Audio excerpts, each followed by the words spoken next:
Hi! I'm Manu Chaudhary, Ayurveda and family coach. So, ఈరోజు మీకేంటి అంటే మంకీ పాక్స్ గురించి ఒక ఇంటర్వ్యూ అనేది ఇచ్చున్నాను. సో, అందులో ఏమన్నారు అనంటే, మంకీ పాక్స్ ఎవరిలో వస్తదండి అసలు? ఏ ఏజ్ వాళ్ళలో వస్తది అనని అడిగున్నారు. సో, ఈ మంకీ పాక్స్ డిసీజ్ అనేది చిన్న పిల్లలే దీని టార్గెట్. ఇదేంటంటే చిన్న పిల్లలు స్కూల్స్‌కి వెళ్ళే పిల్లలుంటారు. సో, వాళ్ళక్కడ డిఫరెంట్ ఎన్విరాన్మెంట్ నుంచి వచ్చిన పీపుల్స్ చిల్డ్రన్స్ అంతా గూడా ఒక చోట గ్యాదర్ అవుతూ ఉంటారు. సో, ఇలా గ్యాదర్ అయినప్పుడు లైక్ డిఫరెంట్ ఎన్విరాన్మెంట్ నుంచి అనంటే ఒక్కొక్కళ్ళ లైఫ్ స్టైల్ ఒక్కొక్క విధంగా ఉంటది.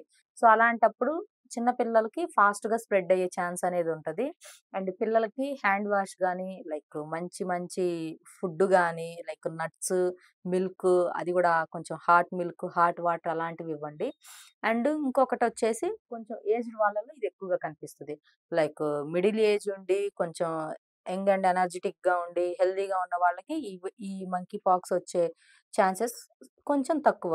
చిన్న పిల్లలు అండ్ ఓల్డ్ ఏజ్ వాళ్ళకి ఈ మంకీ పాక్స్ అనేది ఎక్కువగా వచ్చే ఛాన్స్ అనేదున్నది. సో, అలాంటప్పుడు పిల్లలకి కొంచెం ఇంటికి రాగానే చక్కగా వేడి నీళ్ళతో స్నానాలు చేయించేసి, కొంచెం ఒక గ్లాస్ గోరువెచ్చని నీళ్లు తాపిన తర్వాత స్నాక్స్ పెట్టించండి. వాళ్ళని ఇంట్లో తిరగనివ్వండి.